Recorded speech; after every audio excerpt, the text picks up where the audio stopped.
Welcome back to another episode of the Care2Listen podcast. In this episode, I'm joined by Alyssa Pelletier, Indigenous mental health and substance use lead. Alyssa shares her story as a Métis woman, and we discuss the Indigenous cultural safety in the healthcare system. Today's episode is being broadcasted to you on the unceded and traditional territories of the Musqueam, Squamish, and Tsleil-Waututh nations. Trigger warning. This podcast discusses topics that may be triggering for some viewers, including grief and loss, Indigenous cultural genocide and trauma, Indian hospitals, and residential schools. Hello and welcome back to another episode of the Care2Listen podcast. Today I'm joined by an incredible guest, Alyssa Pelletier. Welcome to the show, Alyssa. Hi, I'm excited to be here. Today we're going to zoom in a little bit more and focus specifically on the Indigenous healthcare worker. And we're really excited to hear your perspective and get an insight into what that looks like. So being the Indigenous mental health and substance use lead, I'd love to just first give you an opportunity to introduce yourself and let the audience know a little bit about who you are. Oh, thank you so much. Thank you for inviting me. So I'm Alyssa Pelletier. I am an Indigenous mental health and substance use lead. And I am Métis on my mother's side, as well as English, and French Canadian and some other European descent on my father's side. And I was born and raised in Maple Ridge, which is unceded and stolen territories of the Métis and Kwantlen First Nation. So grateful to have been brought up on that land and be able to live my life and now work on that land as well. I come from more of a non-profit world, so I worked more in outreach, which informed a lot of my perspective on what mental health and substance use means. I also worked with people with varying disabilities before that, which gave me a different view on quotas behavior in the mental health system.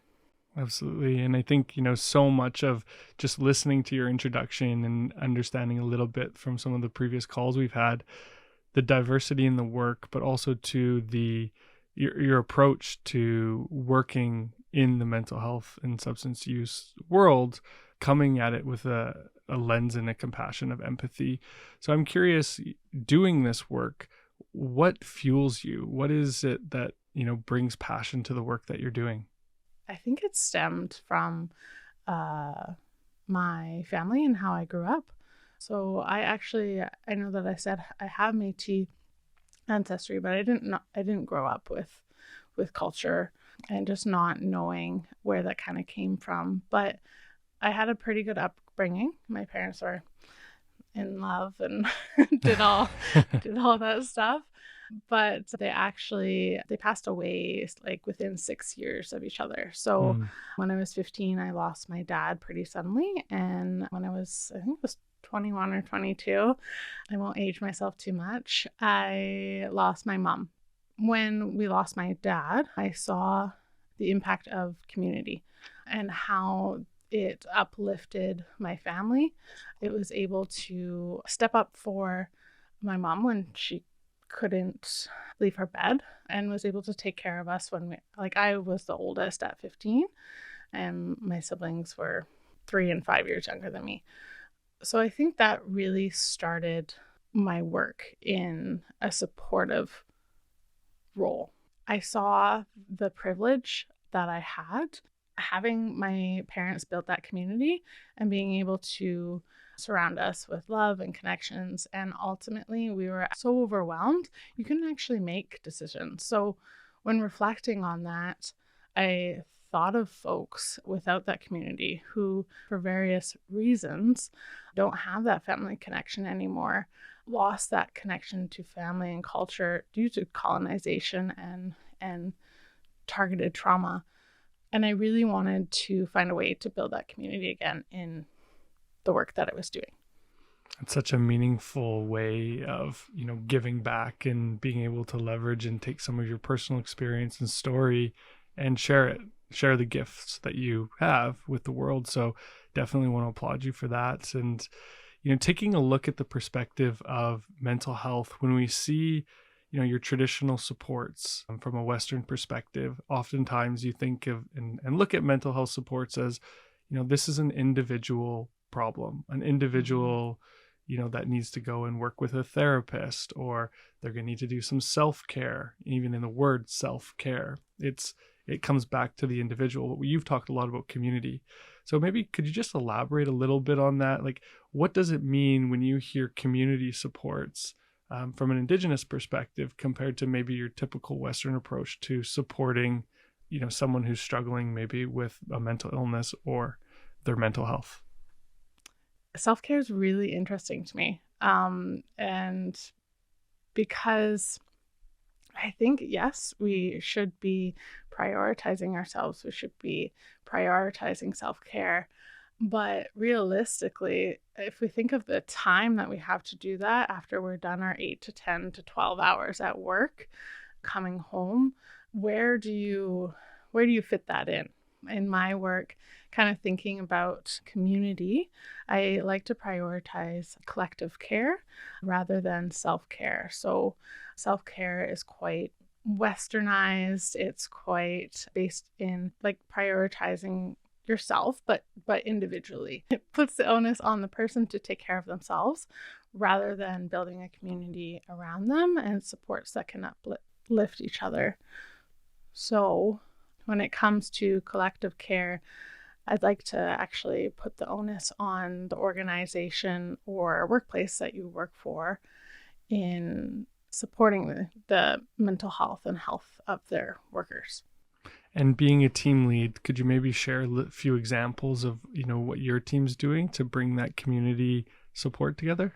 We really want to prioritize coming together, connecting, and being relational. So there are many specific positions across the region that I work in, but they're all separate from each other. No one knows who or what they're doing, and that doesn't help our clients in the end. So what I'm doing is running a group, getting these people together to talk to each other, to relate, and to compare practice.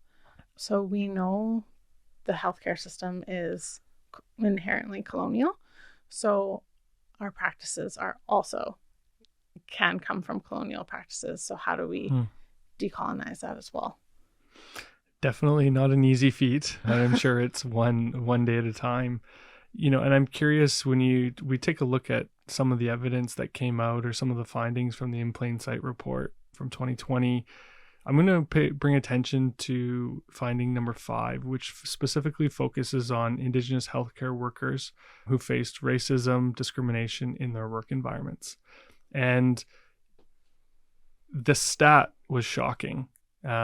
Maybe not to you, but when I read this, it was shocking. It said that over half of Indigenous respondents, 52%, faced some level of prejudice and racism at work. Mm-hmm. Over half. Mm-hmm. And that directly then, related to some of the challenges that they had from a mental health perspective and negatively impacted them. And so I'm curious, when you're working on this community support, what type of supports are you and your team building to, combat this prejudice and racism that still exists within the healthcare system today? It's really interesting in my line of work because there are First Nations, Métis, and Inuit people working in a system that has inherently harmed them and their families in the past, but also still harm. Like we're saying, like we found in the In Plain Sight report. So how do we combat that? It's a balance between supporting the service providers to be able to be in safe places, providing culturally safe education, and ultimately providing that trauma-informed practice and realizing that everyone is in different learning positions and being able to receive that information. Absolutely. When we take a step back and we're able to look at, the challenges that are put forth on Indigenous healthcare workers, oftentimes we look at it from the perspective of, what are you going to do to influence change? When really, I think if we took a step back, it's what is the system doing that is harmful? And instead of creating extra burden for the healthcare, practitioner to be able to say, hey, this is how and what we need to change. The system itself needs to change. So I'm curious, from your perspective, what does that look like, or what needs to happen from a policy perspective to support the Indigenous healthcare worker? I think most of the responsibility of reconciliation has been put on Indigenous people's shoulders. So we do need allies. We do need people interested in how to make their service provision culturally safe. And I think that does start with realizing the power dynamics that you hold in that position. Wherever you are in healthcare, physicians, social work, nurses, you have that power to say yes or no to a person's healthcare. So realize when that person is asking for help, really hone in on that active listening and what are they really saying. When I was working in the hospital system, I found things would go relatively well with caring for our patients if the physician was on board, if they had knowledge of the specific targeted trauma that has happened to Indigenous people in Canada and across the world as well, such as if they were trauma informed about Indian hospitals, if they knew about the impacts of residential schools. A particular case that kind of comes out for me is that someone was providing home care and didn't want their feet touched. I think they had diabetes, so they had to get regular checkups, but they didn't want their feet touched. And after some trust was built with that physician, with that service provider, or that social worker, they were able to actually share that the bottoms of their feet were actually burned when they were in trouble in residential school. So I think the core of it is empathy and realizing the history for Indigenous people in Canada is different than the rest of the population. So we do have to be equitable in our care. We can't just be blanketed. And I think many service providers do have kind of an issue with that. And even my own prejudice sometimes comes out. I'm like, why is this person going first, basically? But I was listening to another podcast and they're like, who said that we are treating people equally to begin with? So we actually aren't. And I saw that in folks who were using substances, folks who, any marginalized population, were not taken as seriously as, I'm going to say, a cis white man. It doesn't always, it's not always that comparison, but most often it is.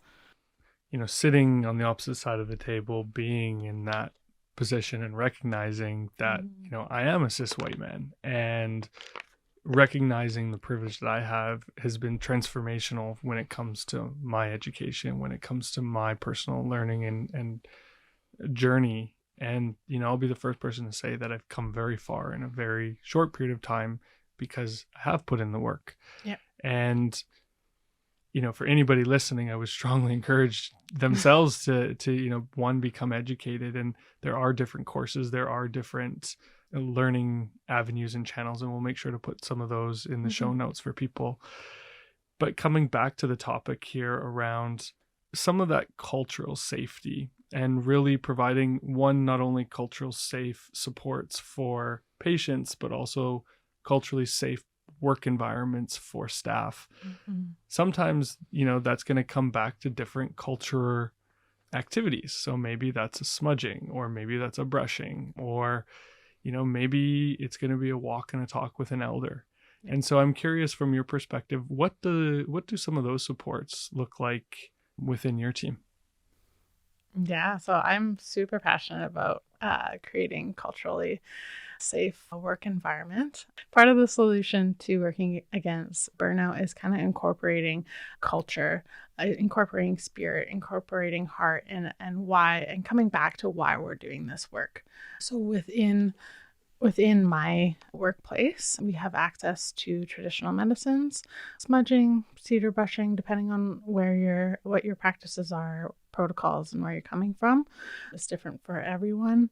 So they are for our clients, but in that space, it's taking us away from the 9-to-5 work. We are working with medicine. So when you're working with these medicines, you're supposed to also have positive thoughts. So it's kind of a mindfulness activity in itself.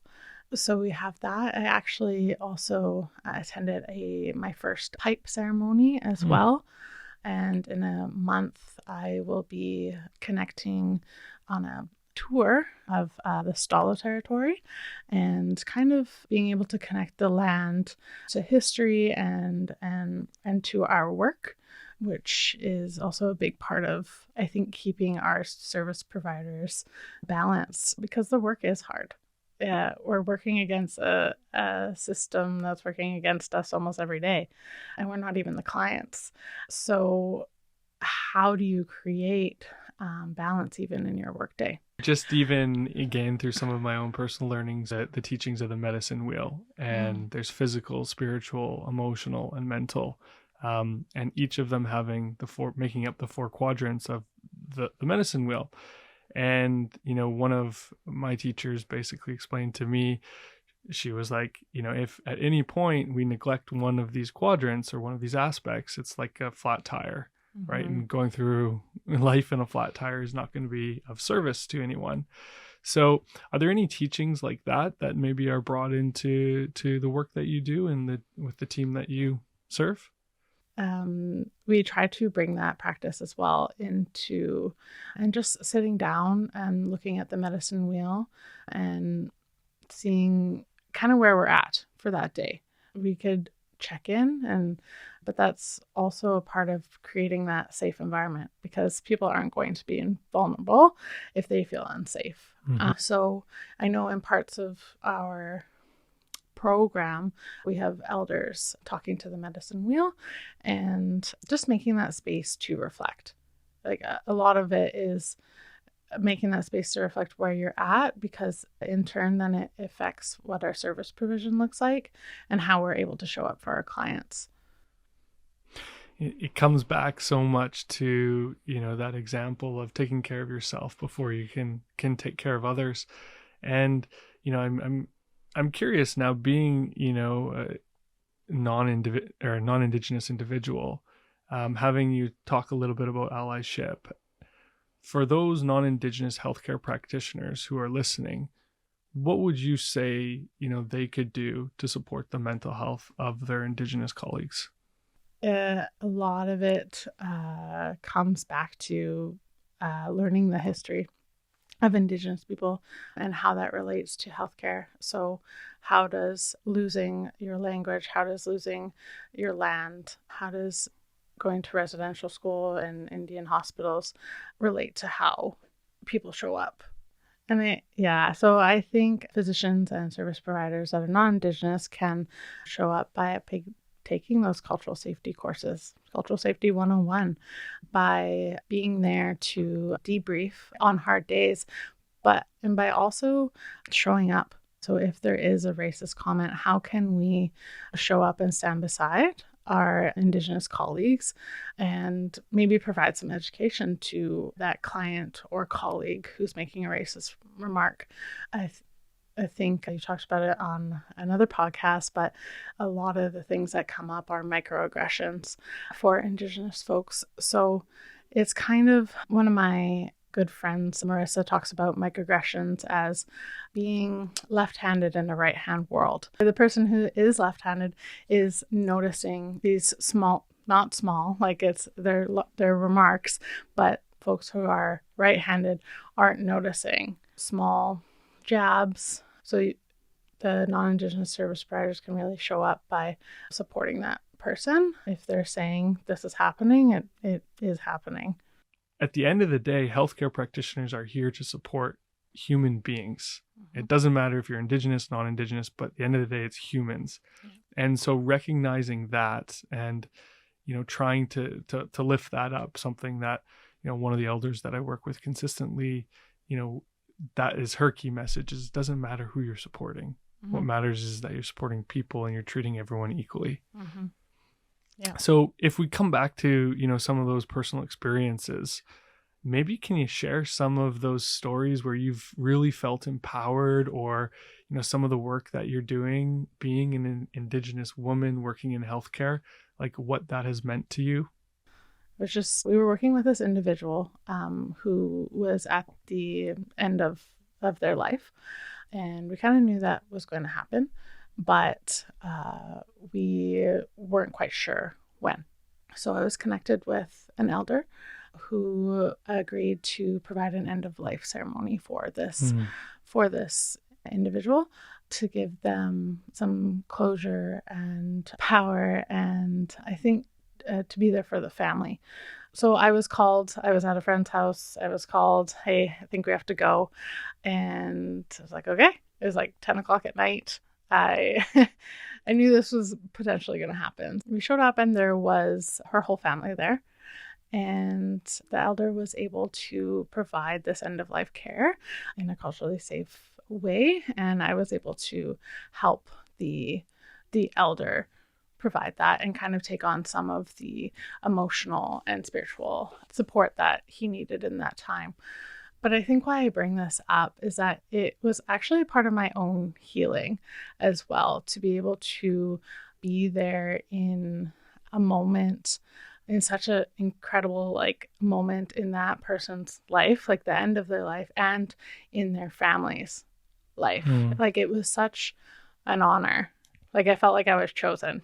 But during this time, I guess near the end of the ceremony, all of a sudden it felt quite warm. I felt like a warm hug. And everybody's kind of mood kind of shifted to being supportive to this individual and saying, yes, this might be your time to go and that it's okay. So it was a cool moment, but I didn't really quite know what happened. So I reflected with the elder afterwards, and he was saying that their ancestors had showed up to be with them, with the family and the individual, and to take that individual to the other side. So it kind of gave me chills and making me a bit emotional right now, but it was a memorable experience, and I took it into my work as it being actually a privilege to be with people at their hardest moments, rather than like a strength, rather than something that's a deficit. What a powerful story. Yeah. Wow. And, even as you're sharing this story, I'm feeling shivers down my back, listening to, from a spirit world perspective, just what that meant spiritually, and to be able to be a part of it. And, just such a powerful moment, and so glad that you're able to share that with us. Thank you. So really powerful story. And taking some of those experiences, sharing them, and then taking that superpower, really connecting and providing safe places for people, whether it's patients, colleagues. I mean, that's really what it comes down to, is it not? Being in the healthcare world. Yeah. And I think I reflect on it helping my practice, helping me even move forward with my own personal loss, like with my parents passing, and still kind of having that connection with the people you lost. And that's been a big kind of realization, as even in your personal life, to continue that relationship. And you might be at different places on spirituality, but actually I learned kind of a similar learning per se in narrative therapy, where they ask you, how do you continue that relationship with that person or that you lost? Like, did you used to bake together? Did you used to kind of, from your perspective, how can we create more inclusive and culturally safe workplaces? We're trying to figure out a way, besides like cultural safety 101 education, to be able to kind of break down what culturally safe care looks like for yourself, like people. What does it look like in a hiring process? What does it look like in the environment that you work with? We do have to do a bit of the work and realize that it does look differently depending on what you're trying to focus on. But maybe you are making medicines more accessible. So you are buying your own traditional medicines and making sure folks that need to use it have that. The other kind of more structural part is making sure that there's spaces for smudging. So I've come across that quite a lot in the healthcare system. Folks who have said there's like, you can't smudge here, the fire alarm's going to go off, the whole place is going to have to be evacuated. I was like, okay. So I think coming to it with a creative approach really helps. Change is hard for them sometimes. So the way I approached it is actually this is a right of the patient, the person receiving healthcare, to have culturally safe care. So how can we go about it, and how, like, where can we do it? It's not an option of yes or no. It's a yes, but let's figure it out creatively about how we can do that. Yeah. So for us to move forward with that mindset, what further do you think we could be doing? Or, when it comes to some of those changes or reform that needs to take place, is there any sort of suggestions that you might want to prioritize or we might want to consider? There are a lot of ways that we can decolonize our practice that supports Indigenous and non-Indigenous people, right? Because the Indigenous perspective is a lot more holistic than kind of a more medical model. So providing those well-rounded, holistic models to your care. A big teaching that I received a few years ago now is like your tears and crying are actually medicine. But scientifically, actually, if you compare that to like science per se, there's actually stress hormones that come out in your tears. So they complement each other. What a powerful conversation it's been today, Alyssa. Is there any last teaching, any last thoughts that you've had when it comes to your experiences and how we can do better when it comes to supporting our healthcare workers? Prioritizing our healthcare workers is going to ultimately produce more empathetic, better service provision, and better access to care. So by prioritizing our healthcare workers, we're actually helping our clients. Awesome. Well, there you have it. Thank you very much, Alyssa, for joining us today on the podcast. We really appreciate everything that you've given today, the stories that you've shared, the teachings that you've offered, but most importantly, I think just your commitment to continue to show up for your colleagues, for your clients, and to continue to make this world a better place. So thank you for taking the time today. No worries. Thanks so much. It's been a delight. Thanks for listening to this episode. Be sure to visit the links in the show notes for resources and supports from the Care for Caregivers program. If you're interested in sharing your story on the Care2Listen podcast, please reach out to us at careforcaregivers.ca/podcasts. And don't forget to follow us on your favorite podcast platform to be notified when new episodes are released. Thanks again for joining us, and see you next month.